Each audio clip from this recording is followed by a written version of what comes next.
the City of Apache Junction Health and Human Services special meeting of March the 10th of 25 to order. Pledge of Allegiance. I pledge allegiance to the flag of the United States of America and to the republic for which it stands, one nation, under God, indivisible, with liberty and justice for all. Okay. Roll call. Chairman Brennan, Present. Vice Chairman Danford, Present. Commissioner Moeller, Present. Commissioner Smithson, Present. Commissioner Mikeland. Present. You have a quorum, Your Honor. Perfect. And I would like to steal the floor for just a minute if I can. Please. A couple of announcements. You have a lot of papers in front of you today. The very first piece is, it should be your scoring sheet. So that you can use after today's meeting when you look through the applications a little bit further. We received a letter from the Begin Again Homes organization regarding their forfeiting their funding for the last 2 quarters of this fiscal year, as well as pulling their application for next fiscal year. So this will be an item on our agenda at our meeting on the 31st of March. So there will be no discussion on this, but I just wanted you to know that you have a copy of that letter. It was also emailed to all of you as well.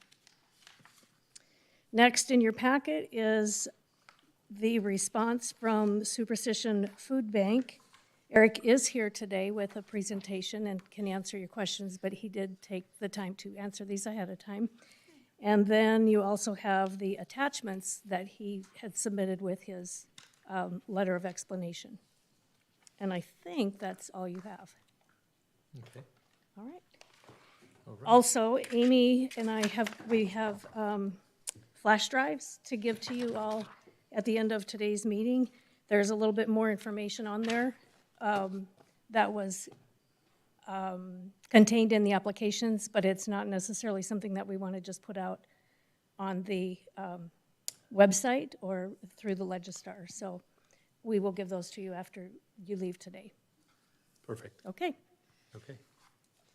Do we have a motion to approve and consent the agenda? I move that the Health and Human Services Commission accept the consent agenda as presented. I'll second. Commissioner Moeller, Yes. Vice Chairman Danford, Yes. Commissioner Smithson, Yes. Chairman Brennan, Yes. Commissioner Mikeland. Yes. Motion passes. Okay. All right. Moving on, new business. Interview of applicants for Health and Human Services funding for fiscal year 2026, Apache Junction CDC, Boys and Girls Club, Over-Flo Mission, and Superstition Food Bank. And we have a partial gathering of the group, but we can get started. So, because you've listed CDC first, and that was how we had them arranged, are you all ready?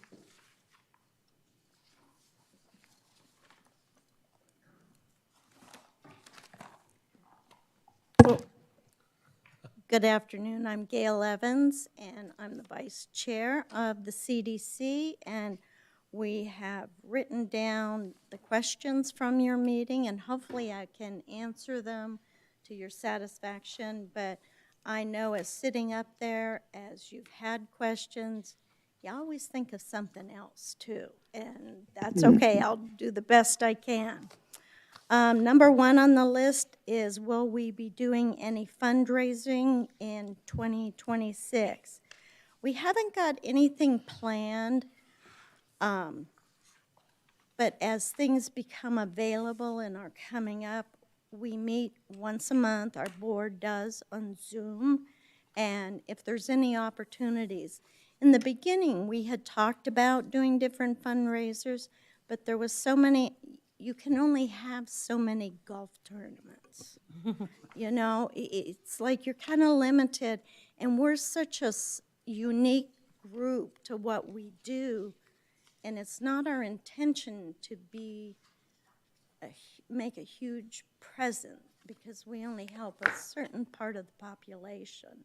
So we currently don't have anything planned, but that doesn't mean if an opportunity was presented to us that kind of fit us, we would go ahead and do it. Number 2, what is the cost of the cleanup?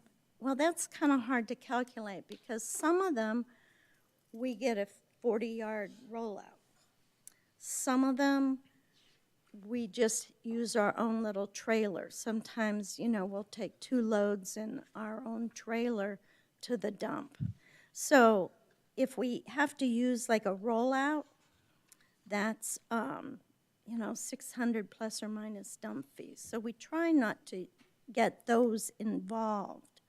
I'm sorry, and I skipped part of it. Part of our fundraising besides Health and Human Commission is we write letters to the developers. We ask them for funding all the time.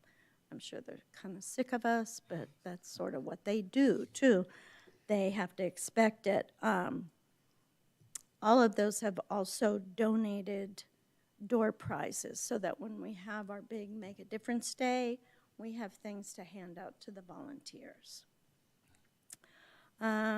We calculate volunteer costs using the national figure of $19.14 per hour. So each job would be calculated based on the number of volunteers and hours that they worked. And some of our projects, we have as little as 3 people, but some of them, we'll have 10 or 11, but then Make a Difference Day, we have 103. So it depends on what code compliance has called us about. Sometimes it's only weeds. Sometimes it's it's kind of interesting because we get a lot of retired contractors who love to bring extra stuff home with them, because you might need it.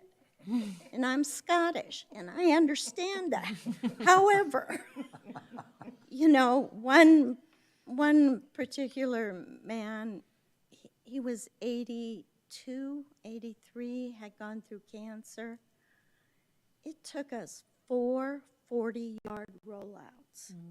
And that was us calling a bicycle man that would come and take, because we don't like loading up the dumpsters with usable stuff, that if there's a landscaper or somebody, we try to do anything possible to not have the dump fees.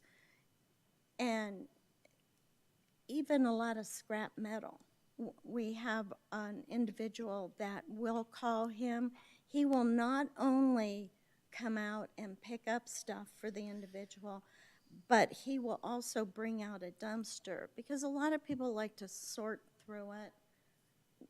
They're basically hoarders to big stuff. And yes, there is a value to it, but it's also a blight for the neighborhood. Let's see. How many projects did the CDC do in 2024? Dave and I were just talking about that, and we thought it was around 18 to 20. The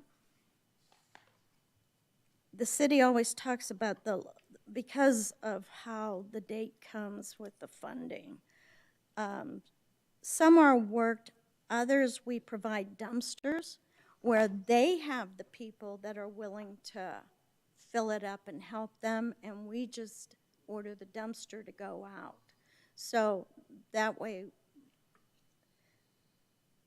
we want them to be able to do as much as they possibly can themselves, and it kind of gives them a little feeling of a little bit more control, because some of them get a little upset, like we're throwing their stuff out, and that's not our intent. We're just trying to get the code case cleared.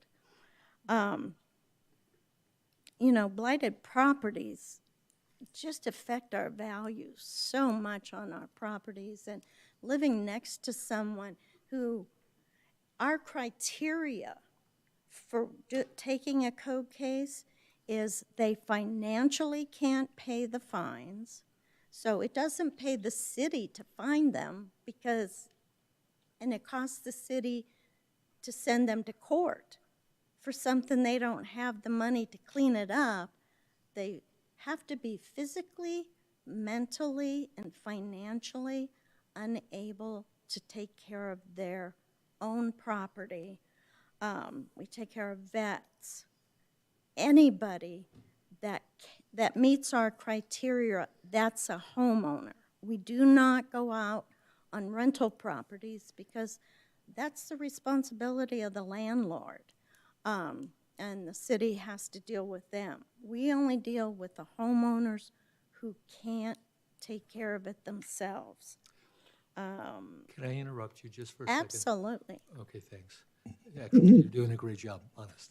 And I appreciate that you punctuated that it's a revision of code violations. And clearly, when you have metals and other things around, they create a hazardous environment in which people can be injured. And you also have rodents, which then attract all sorts of serpents and other things. So it's a collective issue. But you said something important. You said the person has to be physically, mentally, Financially. and financially intact enough. What do you do with people that are demented? Well, they fit into our, I don't like to say the whole spectrum of mental illness, but they're just not capable of doing it themselves. Certainly, but how do they give you consent? Do you have to get someone who has power of medical attorney? So we always try to find a relative of some kind, someone that looks after them. We haven't had someone yet that was to that point. We've gotten people help as far as I signed one gentleman up on his VA. He was a paratrooper, and he had a parachute that didn't open and never signed up for his VA benefits. And he was like in his late 60s. So his wife had passed away. He wasn't doing real well. I got Horizon. I called the crisis team on him. So each one's different. We've had people that we've showed up, the owner has signed the paperwork, and someone that's living with him was at 9 in the morning, very drunk and yelling obscenities at us, and we finally had to leave that property, and he finally said he didn't want our help. I mean, we don't force ourselves. If they don't want the help, we walk away. That's not an issue. So, and we tell everybody up front, if you have something that's sitting outside, because we don't go in the house, it's just whatever's outside that code compliance has written them for, get it out of here. Because if we have, like, the football team or one of the church kids groups come to help us, we can't say, no, put that back, don't, so they have to get it out of sight so that there's no misunderstandings of what we're taking.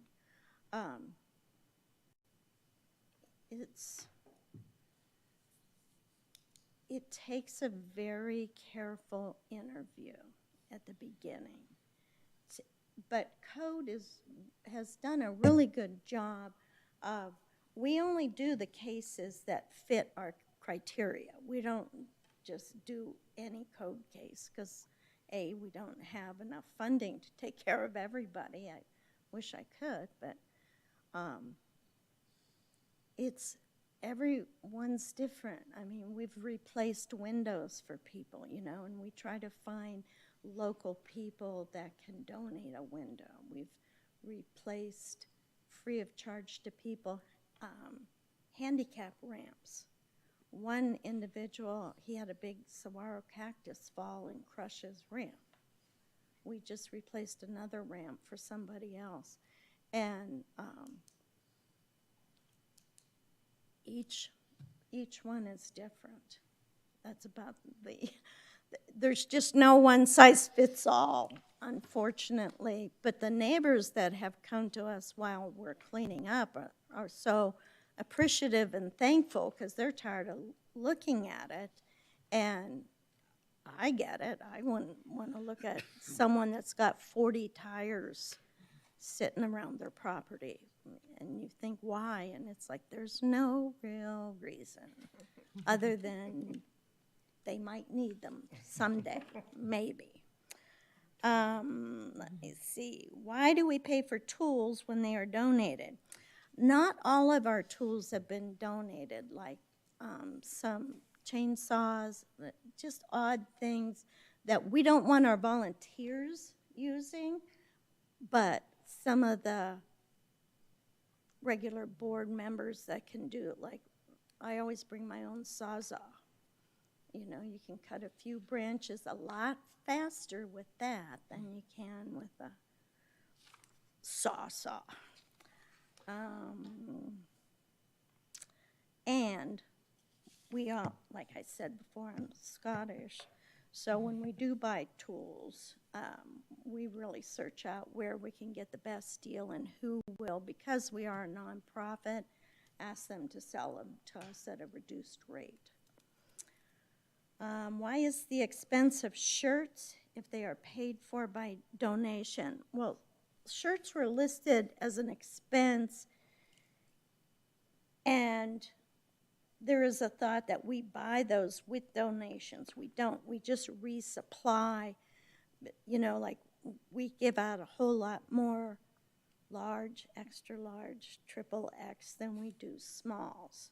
So sometimes when we get down on those, just to increase the inventory so that we have enough is why we buy them. And then we also go for the advertising for all of the local businesses for on the back of the shirts to help offset the cost.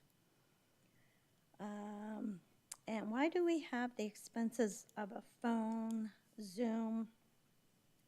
We all have our own cell phones. The city's only open 4 days a week.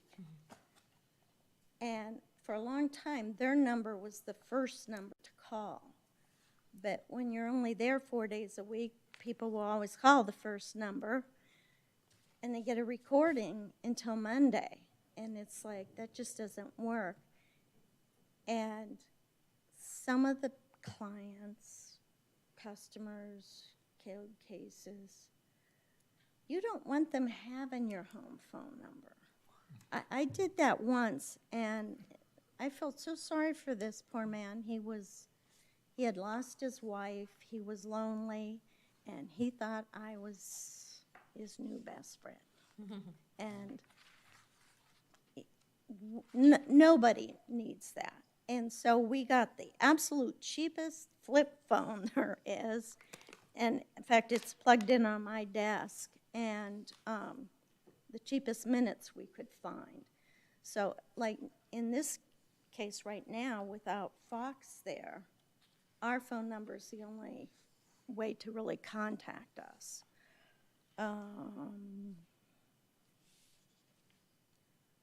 Let me see. Okay, the phone is just for our citizens. We do all of our own. We are a 501c3, and we have to file with the Corporation Commission every year, and there's an expense to that. Our Zoom is our board. I mean, we have people that are out in the field working. Sometimes I'm out of town in Prescott. That way we can get enough people in a meeting that can't leave the job site but can listen on their phone to the Zoom meeting.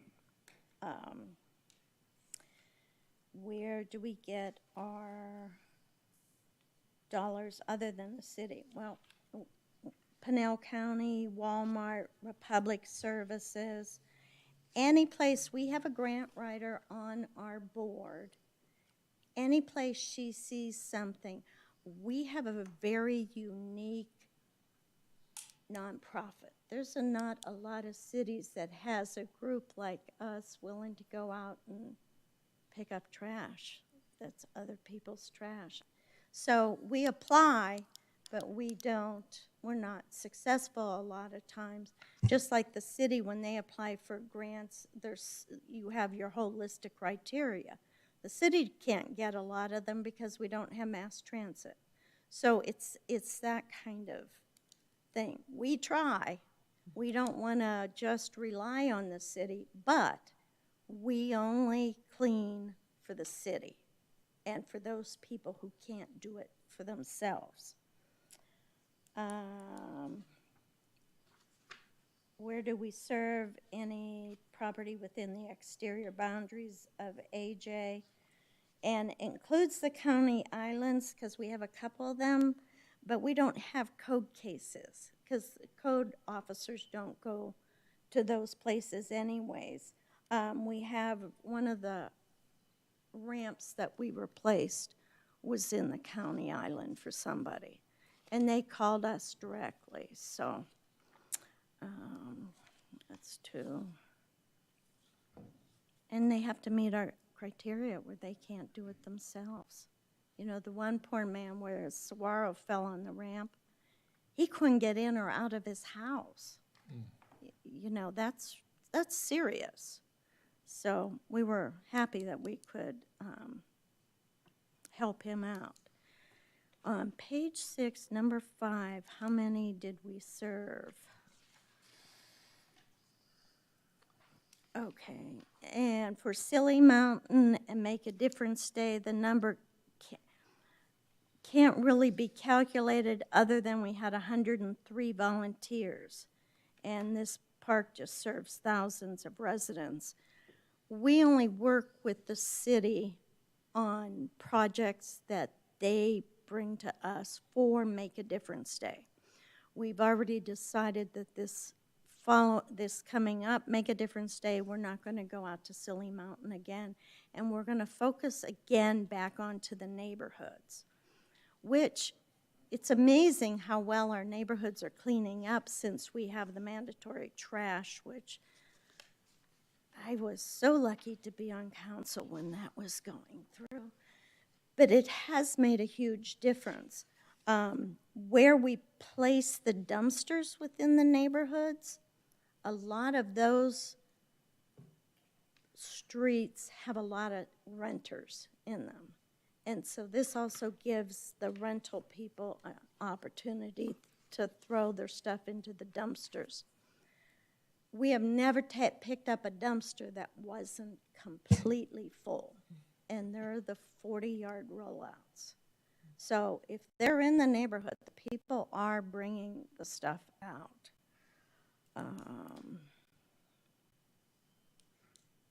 We also provide transportation for the hazardous waste. If someone can't, you know, there's a lot of elderly people that don't have pickup trucks and don't have the ability to lift things. We will go and free of charge pick up whatever they want the week before so that that week we can go right to the cleanup with it. The first 2 quarters of 25, we've worked 6 individual projects so far. And a couple took more than 1 day, but not usually.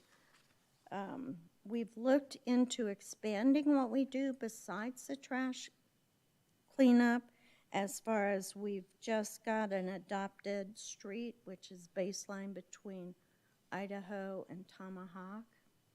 And we're working on supplying, or in the early stage of this, smoke detectors and house numbers, because it's really important, especially for fire and police, to be able to know which house they're supposed to show up to.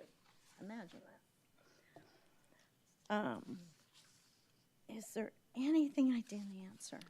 So, I'm sorry, I should have stopped you when you were talking about it. The program where it sounds like you take a bin somewhere and then the residents in that street can just throw stuff away? On Make a Difference Day. Oh, okay. Yeah, just on Make a Difference Day. Okay.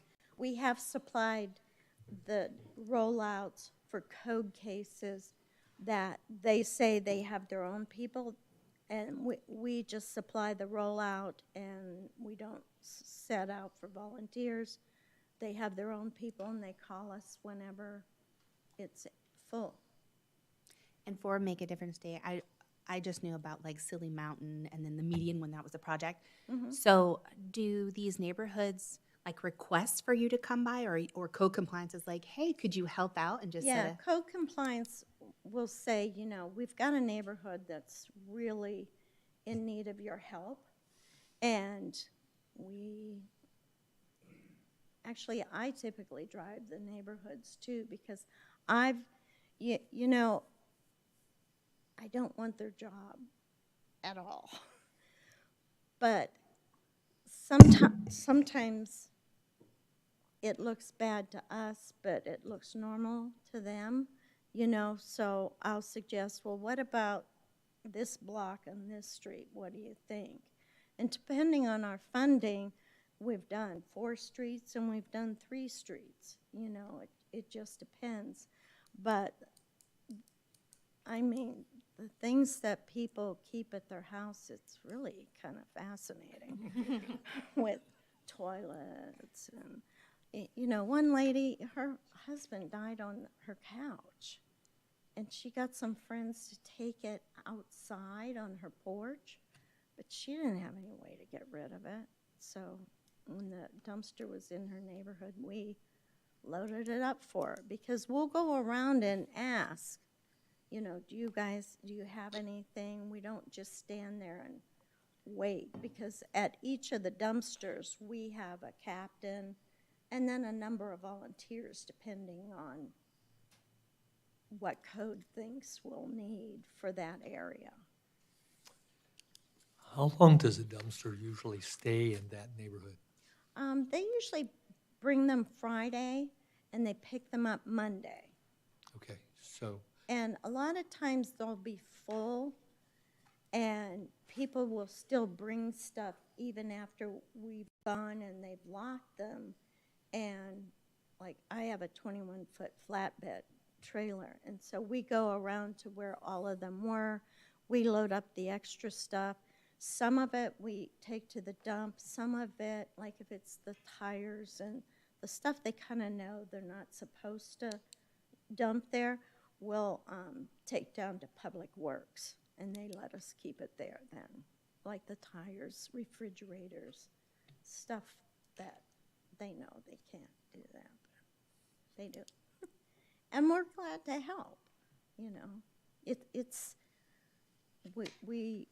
When we first got the organization up and running again when the economy failed, the AJCDC kind of just became part of Friends and Main Street, and it just kind of stayed there.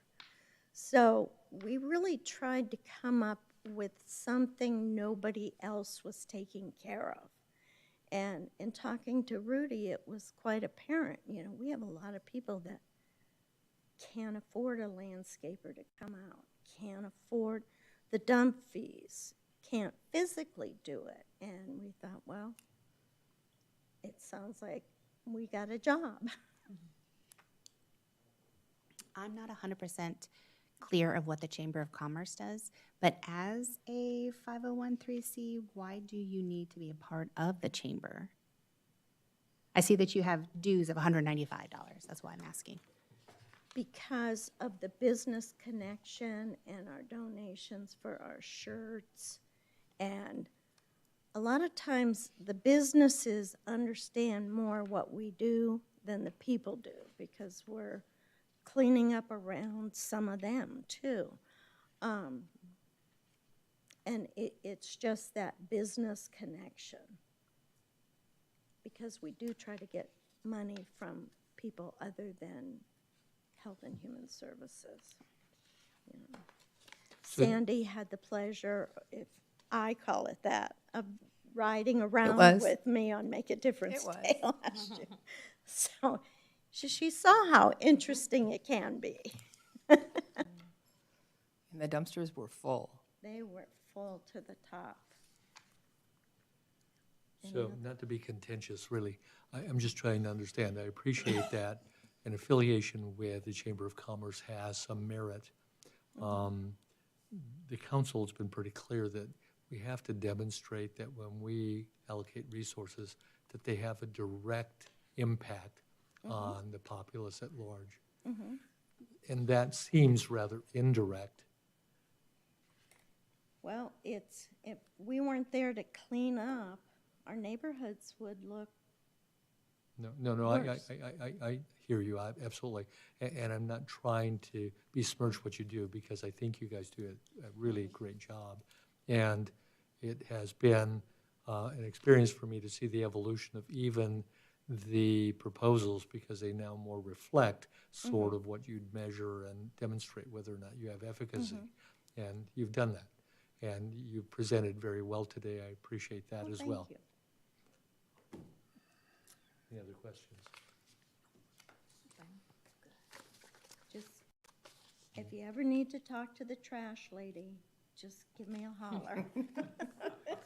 Thank you all. Thank you very much.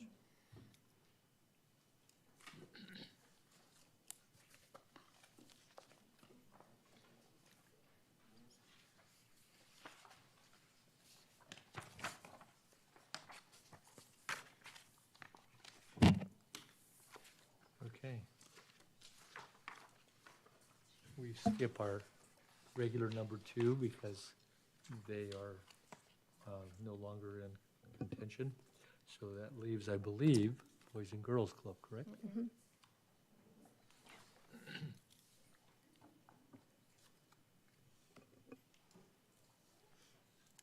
Hello, good afternoon. Good afternoon. Nice to see everyone again.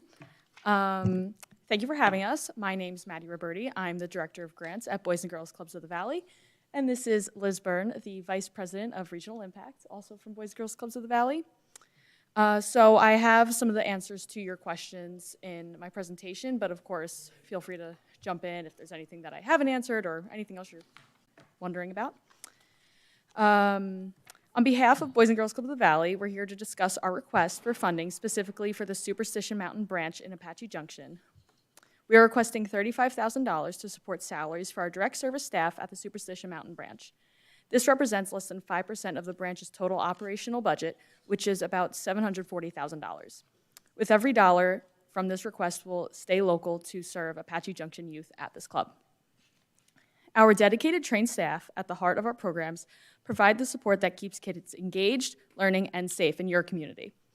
They help with schoolwork, lead enrichment activities, mentor youth, and create a structured, positive environment where kids can thrive. We greatly appreciate Apache Junction's past support and the contributions of local organizations, and the yesteryear fundraiser, which is restricted to AJ and covers about a third of our branch's operational budget. The Superstition Mountain branch of BGCAZ is a vital resource for Apache Junction families, providing safe, structured, and enriching after-school care for 350 local youth ages 5 to 18. Many of these youth face economic and social challenges that put them at risk of falling behind in school and lacking access to positive mentorship. 72% of the youth we serve come from low-income households, and 50% live in single-parent households, meaning their caregivers often rely on the club for safe, affordable after-school care that allows them to work or attend school. Additionally, 13% of members live with a guardian other than a parent, such as a grandparent or a foster care provider. At the club, kids receive academic enrichment, mentorship, and healthy meals in a safe environment designed to help them build the skills, confidence, and resilience needed for future success. Through programs like the Whole Child Approach, athletics, and leadership development, we support not just academics, but also social emotional growth, physical health, and character building. Last year alone, we served over 32,000 snacks and meals, ensuring that no child went hungry while in our care. Families who needed financial assistance are never turned away. 82 youth at this club received over $13,000 total in scholarship support so they could participate in club programs regardless of their ability to pay. Most importantly, our programs give young people a sense of belonging and purpose. With only 24% of AJ Unified School District third graders proficient in reading and just 19% in math, the need for structured academic support and youth development programs is clear. We provide a trusted, accessible solution for families, ensuring that children have the guidance, resources, and opportunities needed to thrive, both now and in their futures. So a question that we noticed in your email was, what is ERE? ERE is employee-related expenses that cover the cost of having employees beyond just salaries. So this includes their health insurance, workers' compensation, and required taxes. These are necessary to retain our staff and keep them trained and make sure that our youth are in good hands. AJ's Unified School District graduation rate is 83% as of 2024, in line with state averages. However, our focus is on keeping kids engaged long before high school, ensuring they stay on track academically, socially, and emotionally. Currently, our AD average daily attendance at the club is about 100 youth as of July 1st, 2024. We have 144 kids, ages 5 to 11, 31 tweens, and 21 teens coming daily. To measure success, we provide long-term support for our youth. Unlike treatment programs that solve a defined problem, we provide a safe, enriching place for kids to grow and explore new opportunities. We don't track before and after grades, but we do measure engagement, participation, and parent feedback, which demonstrates our value. We don't track individual academic growth over time, but national studies show that the club participation leads to higher school attendance and graduation rates. A member that attends a club twice a week for a year is twice as likely to graduate high school. We offer critical youth development programming, teaching leadership, decision-making, and academic skills. Parents report that because of our organization and the AJ Club, they can remain employed or attend college. By providing a safe, structured care, we contribute to family economic stability and long-term upward mobility.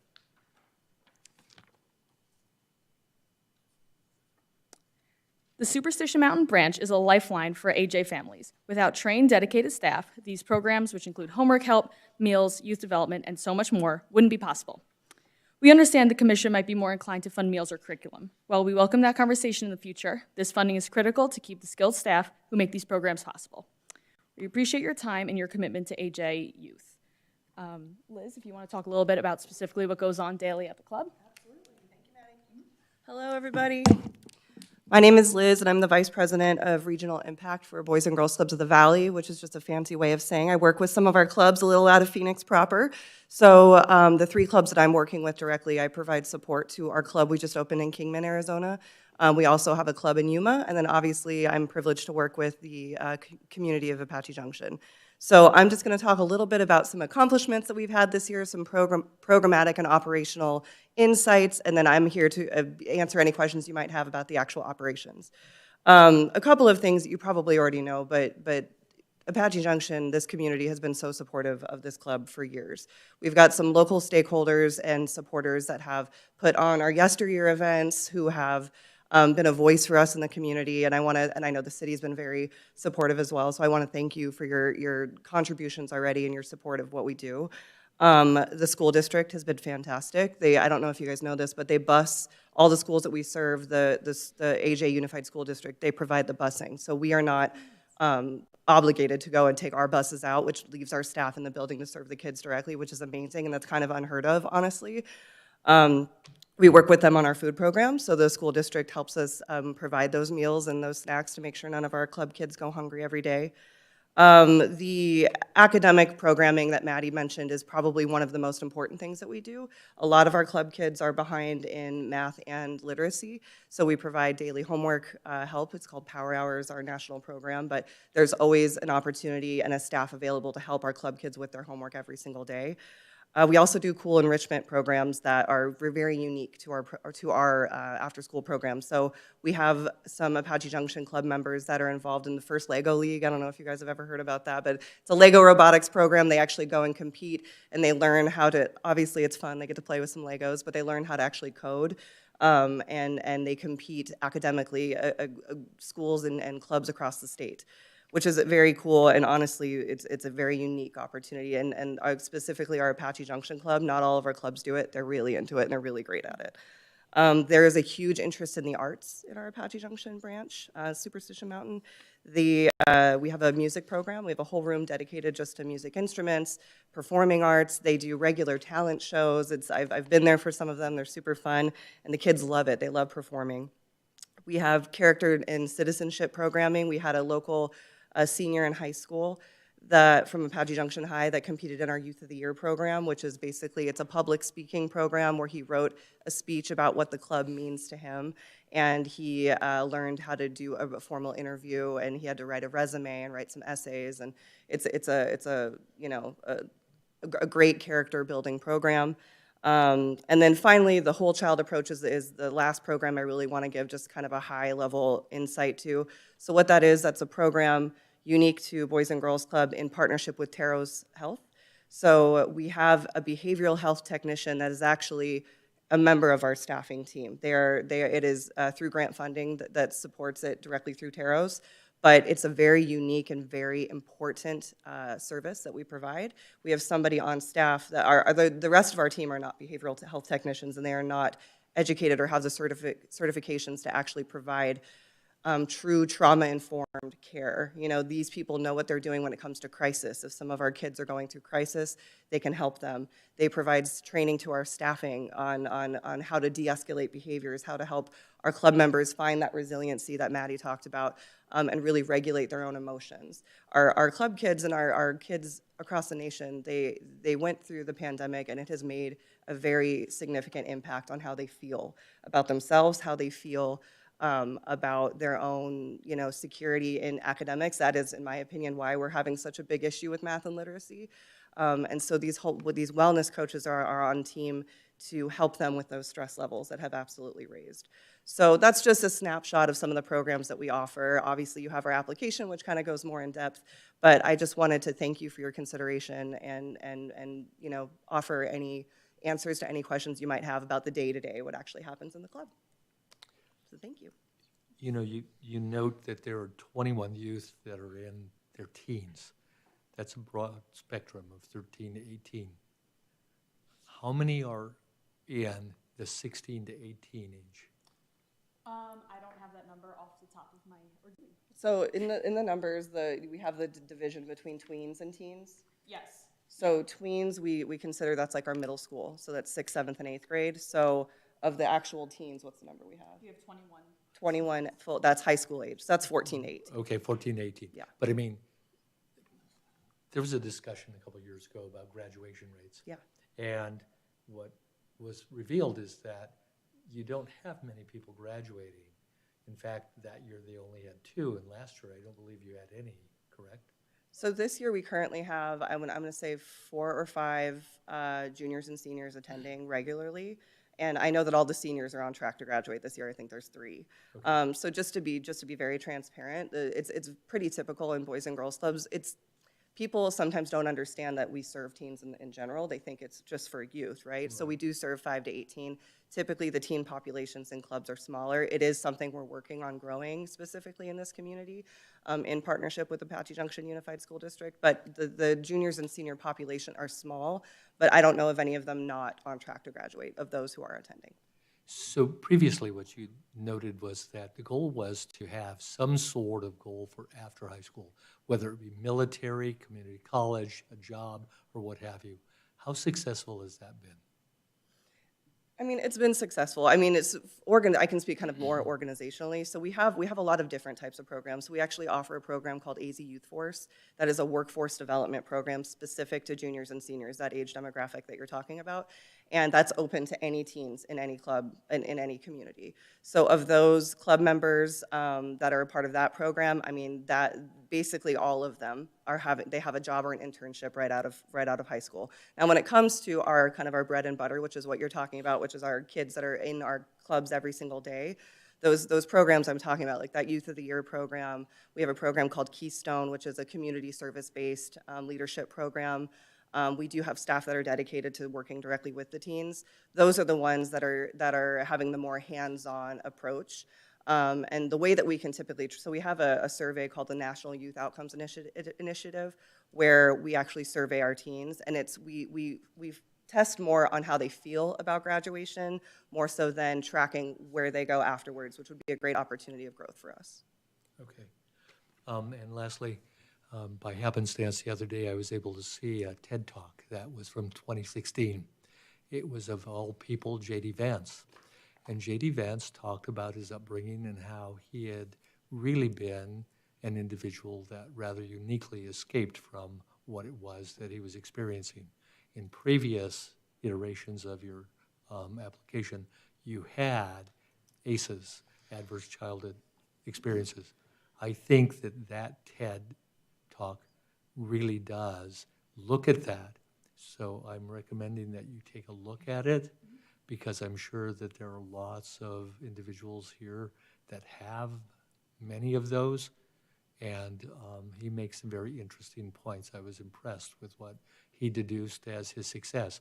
And one of the primary things to sort of, be the surprise killer is that he talks about social currency. He makes clear that had it not been for various individuals in his life, his grandparents, various teachers, professors, etc., he might not have had the success that he had. And so I think that those are things to explore. And quite lastly, I sort of perseverated on this. I apologize in some ways. But I really have learned a great deal about EVIT in my past iterations as a medical director. And I was impressed with that program, but I don't hear that you collaborate a lot with them. Is that just because we haven't asked, or is that there? I think in years past we have. I don't know that there's an active collaboration right now. I know that, so I'm just so you know, I've been with the Boys and Girls Club movement for 25 years. I'm new to the Valley, so I've been in this position about 6 months. And from what I understand is I think that some of the EVITs have closed down, and maybe there's just some changes. So I know historically, and correct me if I'm wrong. And so I believe we have, and we just haven't revisited it, but I agree with you, they're a great program. They do great things for workforce development, and it's a very unique tech opportunity for teens of all kinds of actually trades. Okay, thanks. Mine, I also had the question about the EVIT, but then also possibly, and it might be a redundancy because you're also right there by the high school in that plaza, but it's like, oh, do you have a partnership with CAC to help the kids, or maybe AJPD or Superstition Fire Medical for their cadet program? I know that's a big thing. I didn't know if that was in the realm of stuff that you do. We would love to. We do have a great relationship with the AJ Fire Department and Police Department. The AJ Fire Department actually delivered Santa Claus to our holiday party this year. It was so fun. In a fire truck. But as far as the cadet program, we haven't gone down that road, and I think that's a great idea. That would be a way, one thing that I'm trying to work on is building our teen population, and offering something like that in partnership with a local community stakeholder would be a great, no-brainer to kind of bring some of the club kids in, but also just expose them, maybe have them come in and speak to our teens and just explain that there's opportunity out there. So not that I know of for that particular program, but I think it's a great idea.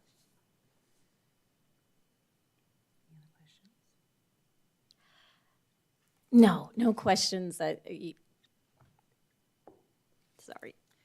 Okay. Just 1 second. Okay. I just got to get through those first initial tears. Okay, I'm good. But I really appreciate what you guys do.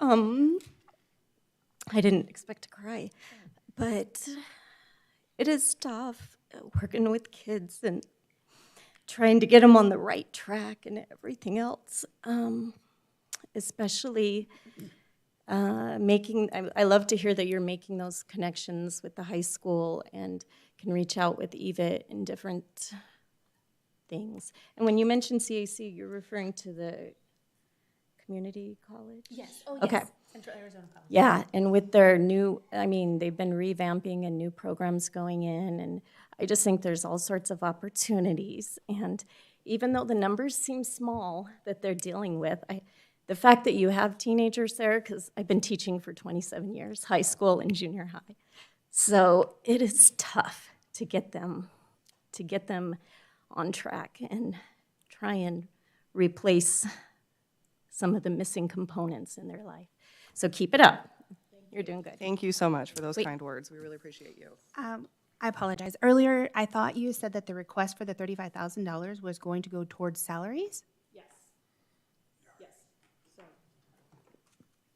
Yes, so the request is for salaries, because without our staff there, there's no one to help with our kids, and we need, we need, our staff, they're great, and a lot of the times when you talk to a kid who's graduated high school and they're 10 years down the line, you say, oh, like, what was your experience like at Boys and Girls Club? They don't say a specific program. They say, oh, I remember so-and-so. I remember my branch director, my YDS or something. And we know that our staff are so impactful and so important to these kids that we believe that our staff are a major resource and we need to fund them.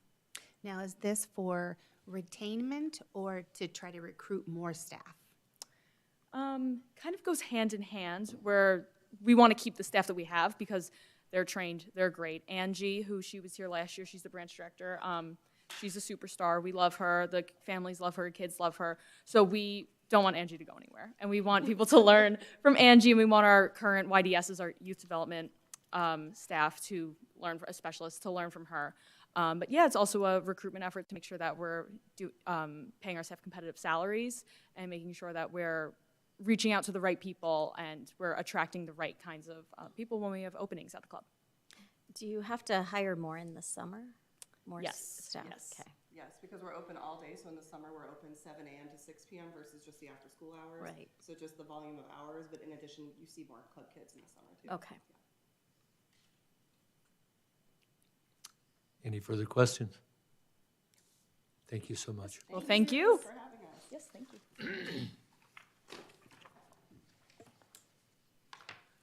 Well, Eric, by default. I was just like, look who's out there. I will just add one thing before Eric starts. Over-Flo Missions did contact us that they were not going to be able to be here today. And we offered the same setup if they wanted to call in, and they were not able to do that today at all. So, Okay, good to know. We've had that happen last year. right. Okay, Eric. So,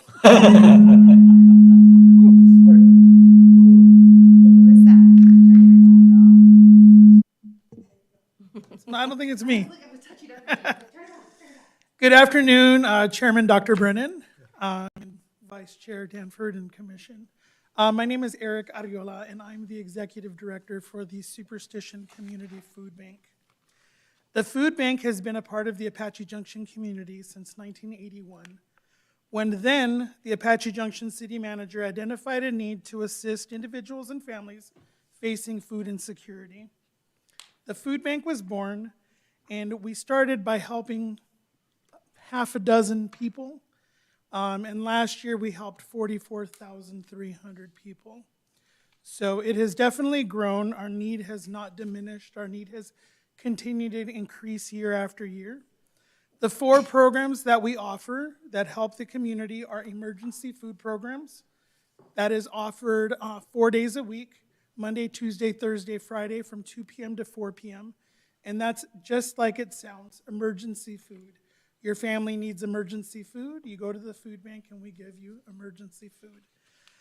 The second program we offer is holiday meal boxes. This is part of the integrity part of food banking, where we try to bring some of that, I guess, normalcy to people's lives. The holidays are already hard if you are down and out, but they are even harder if you can't even put the turkey on your table for Thanksgiving or the ham on your table for Christmas or Easter. And we actually started something new when I took over the food bank, where we're doing a 4th of July box that includes hot dogs, hot dog buns.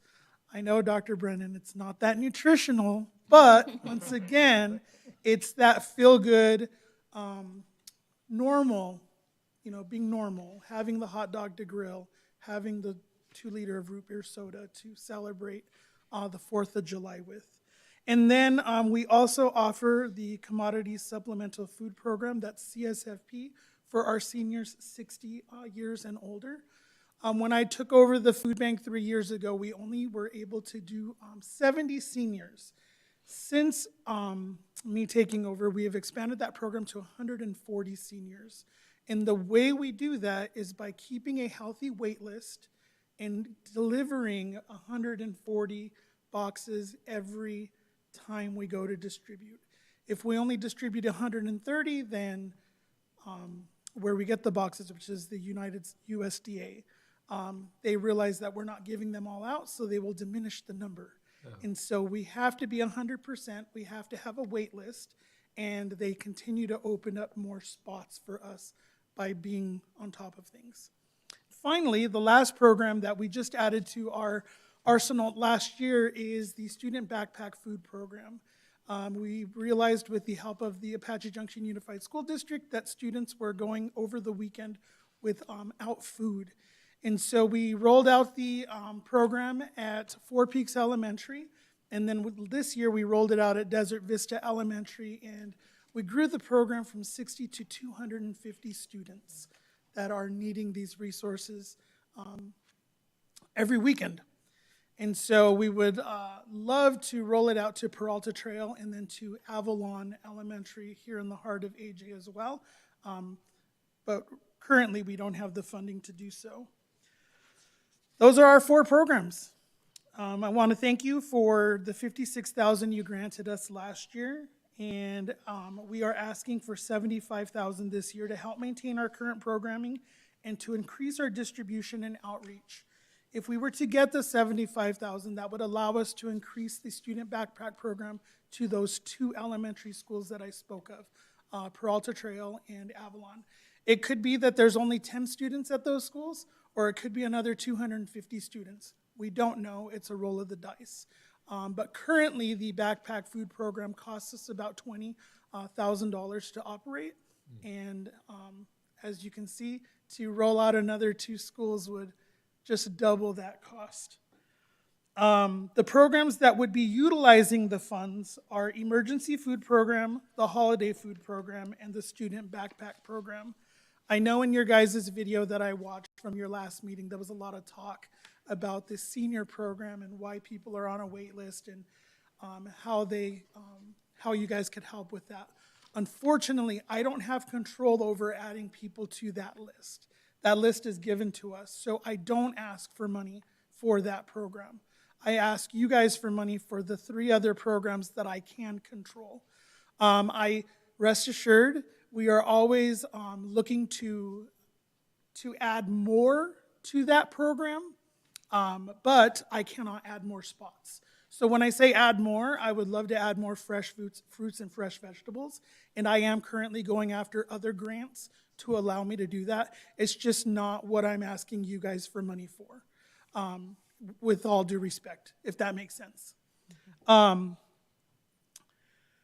Couple of questions that came up from your guys' last meeting, and I will do my best to answer those. There are non-residents that come to the Superstition Community Food Bank. About 40% of our clientele is non-Apache Junction resident. I currently do not get any funding from any other municipalities.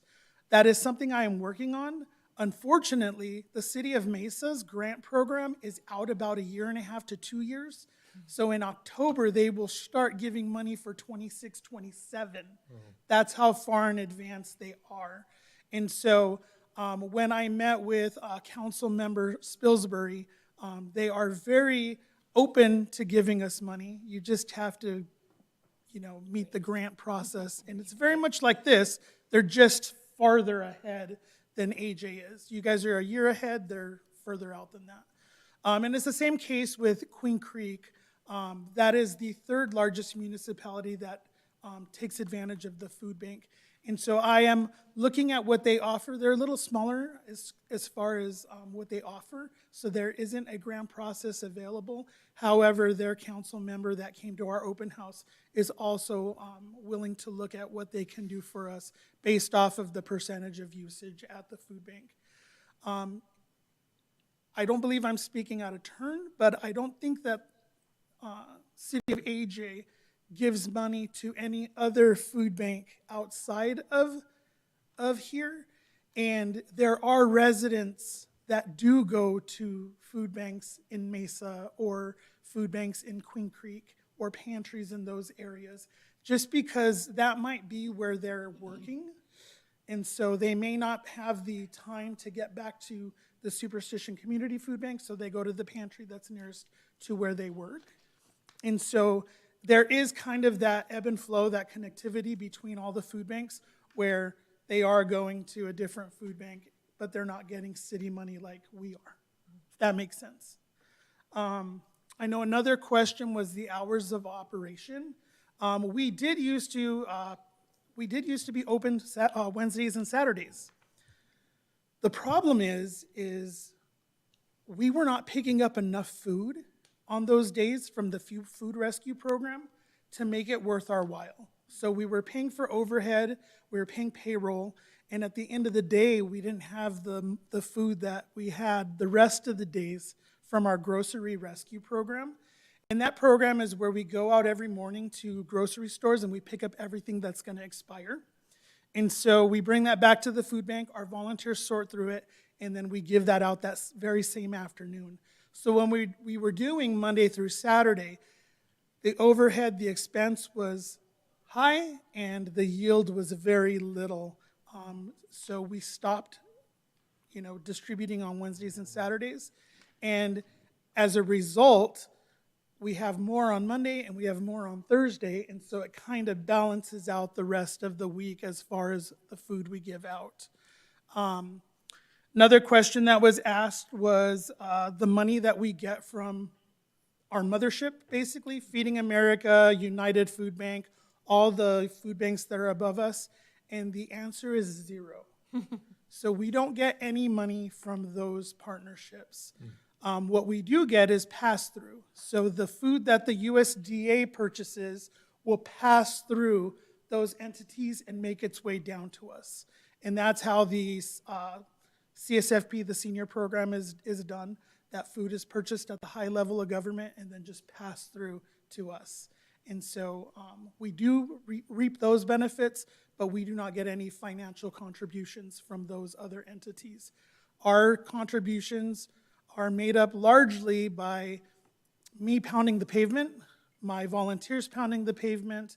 Like the CDC, if we see a fundraising opportunity that somebody presents to us, we will vote on it and say, yeah, let's do it. Let's go to such and see if we can make a go at it. And so that's organizations, churches, 55 plus communities, schools, those private donors, all of those are who make up the majority of our budget. Really, you guys give me like 2% of our budget, and Pinal County gave me $7,000 last year, which is great. I'd rather have $7,000 than nothing. So, what else? So Eric, you said that you served 44,300 individuals. Were those unique individuals or were they repetitive individuals? So there is, 44 is my overall serving. For AJ proper, it was 27,000. That's who we served from AJ proper. And there could be overlap. It could be repeat, it could be one-time users. Okay. But there could be overlap, yes. Because when you said 40% were from outside, that's really 17,720. Correct. Okay, all right. Correct. The other thing is, you listed that in a family of 4, you provide a box every 2 weeks. That's about 100 pounds of food. But the implication was initially that it's about 25 pounds per person, and that fits for 4. But what about 6? Because I'm sure you deal with families that are 6 or larger. So it's about 30 pounds of food per person. So it's a little over 100 pounds. Okay. If it is a family of 6, 7, 8, 9, 10, 11, 12, 13, 14 is the most families we've seen. And that is grandparents, parents, and children all living under one roof. They're going to get about 2 to 3 grocery carts worth of food.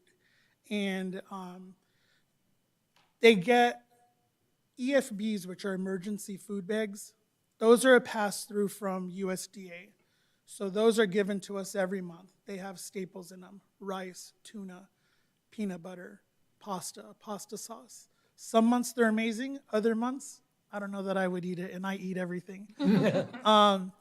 But those come from the USDA, and we get those in abundance. And so depending on the size of the family, they will get different amounts of bags. If it's a family of 1 through 4, they get 1 commodity bag. 5 through 8, they get 2 commodity bags. 9 plus, they get 3. We do the same with our meat. If they're a smaller family, they're going to get smaller bunch of meat. If they're a larger family, they're going to get bigger cuts. They're going to get a lot more meat because we can do it that way. The dry goods, I mean, that's kind of up in the air. We give a lot of fresh vegetables and fruit away because when we get it, it's already on its last leg. So we get rid of it the very same day. That goes out that same day. So the families that are bigger are going to get more. But we're still pretty close to that 25, 30 pounds per person. So you can imagine grocery carts for a family of 11, 12, 13, 14 going out the door. Sometimes I look at it and I was like, whoa, how many are in that family? And they're like 11. All right, push it out. But yeah, we're making sure that if we're limiting them to 2 visits a month, that we're making sure that they have enough for the week or 2 weeks between. And that just because they're only coming to us twice a month, that doesn't mean they can't go to other food banks. We are all linked together with a system called Link to Feed that is through the Arizona Department of Economic Security. And every time they go to a different food pantry, a visit is logged. When we see that they've been somewhere within 72 hours, we tell them you have to wait, unfortunately, until Thursday or Friday or Monday, just depending on when that 72 hours ends. So it's not uncommon for somebody to come to us the first week, go someplace else the second week, come back to us the third week, and then go someplace else the fourth week. We've always said that we wanted to be a supplemental program to people's pantries and refrigerators. We don't want to be the end all, giving them all their food. So they are, they can go other places. Usually they know how much they're getting from us and they like the variety, and so they just come to us. And just to have you speculate a little bit, you talked about the FDA and there are concerns about government programs and what they're going to be able to provide in the coming future. What have you been told about your supply from FDA or whomever? So contracts are done a year in advance. So we know that for the next 9 months, there's probably not going to be a lot of changes. What's concerning is what happens after that 9 months. Because whereas the Congress would give so much funding to different areas, that's all being put under a microscope right now. And so we don't know how much funding is going to be given and how many contracts are going to go out. What's cool about what the USDA does for food banking is they only buy from American producers that can it, bag it here in the U.S., and so none of the stuff that is given to food banks is bought from overseas or Mexico or across the border. It's all American farmers, American produced, American packaged. And that is, I don't know how long that's been a tradition, but that is the way it works. So everything that is given to us from USDA all the way down is all homegrown. So pretty cool program. So I don't know how much they'll cut, if any, but right now we have been told to sit tight, don't fret too much, but I'm sure we got conferences coming up in August and we'll know more by then, but for now, everything is steady as she goes. Perfect. Yeah. How how is that return to the backpacks coming for you? I know that was like a concern because, you know, kids are kids and they're just like, cool, keep this backpack. Right, Are you so- are you getting them back? at a We're good getting them pace? back. We initially started with 500 for Four Peaks last year when we launched the program, and I'm about to start reordering for Four Peaks. So not too bad. The problem with them is, you know, it's a 5-year-old that drags Yeah. it home, and so now it's got a hole or the string is ripped out of the backpack, and so we throw them away whenever they've worn their time. So that's the only issue with it. Now, you would like to expand to the other schools because it has been expressed that there is a need, possibly. You said it could be from 10 to 100, you know. So it's been, we know that Peralta Trail has written me and asked if they could be part of the program. Avalon has not, but that's because they're not part of the school district. But I know that where they're located, I know that it's a challenging neighborhood around there. And I'm sure that some of the students would benefit from having food over the weekend. And I forget, are those more meals like they could, like peanut butter jelly, like they could do, or like legit like family meals? It's for them. Okay. So there's powdered milk with water bottles so they can shake it up and make it themselves. There's cereal so that they can have cereal each morning. There's either a tuna fish or chicken salad lunch. There is a SpaghettiO lunch. There is like a granola bar. Sometimes we have like bags of chips we can throw in. Sometimes we have like fruit by the fruit roll-ups that we could throw in. There is always a vegetable and a fruit in there, and applesauce that is always in there. So they have a pretty good variety of stuff. I know that you said that this is out of your control, but it's still going to bug me. I need to know. So when people on the 60-plus community, when they're on that wait list, are they cycled through, or once they're on the wait list because you have your regulars, they have to be there until the powers that be say that you could have more people? So if say you're on the list and you're now on the list, you're not on the wait list, you're on the list. If you miss 2 months in a row, you get taken off the list. Okay. So now you're off the list. Now Commissioner Smithson from the wait list gets put on the list. Okay. We do have clients that if they move in with their kids or if they get married, now they no longer want to be on the list, so we take them off. Or if they pass away, then they're removed from the list as well, which opens up room for people to be on the list. Now, when they're on the wait list, they can still come to the food bank. They're just not getting the senior box. Oh, okay. I thought So- it was one or the other. No, they can still come to the food bank Monday, Tuesday, Thursday, or Friday and still get normal distribution, emergency food. They're just not getting that senior box. And that senior box is geared towards a senior diet. High fiber, high protein, beans, rice, juice, prune juice. It has all the stuff that my grandparents loved in that box, right? And so, so they love that box. That box actually allows them a third visit, if you will, to the food bank because they could still come 2 other times and then they get their senior box. So that's the difference. It's just a program geared specifically towards seniors. And husbands and wives, if they live in the same house, they can still each independently of each other get a box. So it's not even per household, it's per individual for that program. Eric, does the senior box come once a month? Or? Once a month, the 3rd Thursday of every month, we're out there and we love those seniors. So, yeah. So because seniors have a higher possibility of becoming ill and hospitalized, that might lend to their not making 2 months' worth of meetings.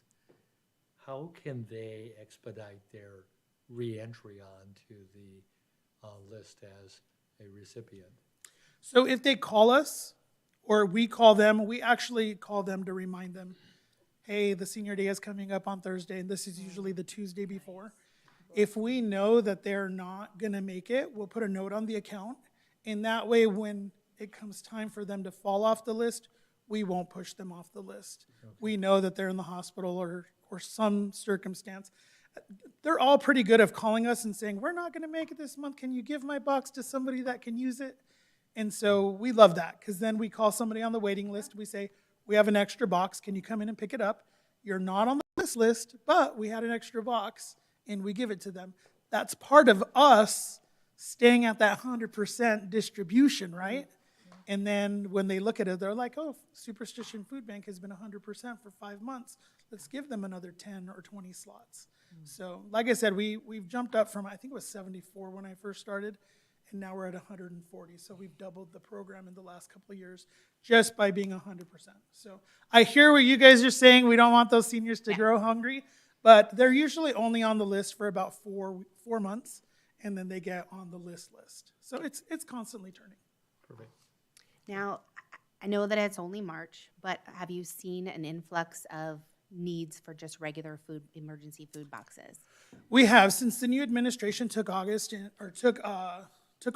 in January, we've seen about a 500-person increase.